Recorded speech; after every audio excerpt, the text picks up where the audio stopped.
I do live event productions, and typically whenever I'm showing up for a live event or planning out that event with an organization, the first thing they're going to want to know is the number of viewers, right? So that's a pretty simple metric to gather, and that's usually going to be concurrent number of viewers. They will likely want to know the location of those viewers as well. Where were they?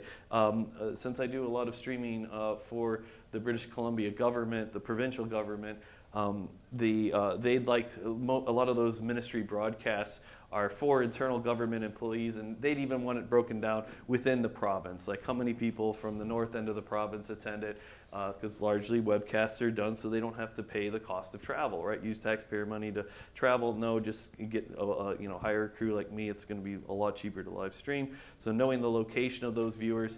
And lastly, and again, there's other information, but these, again, the stakeholders that I typically work with, they want to know something about the quality of experience if I can give it to them. And that would largely be like, was there a lot of buffering going on, especially for a live stream? That's not so great because unless you have DVR added to that mix, you don't really get a do-over. People might just stop watching the stream and say, whatever, I'll wait for the VOD when it's available.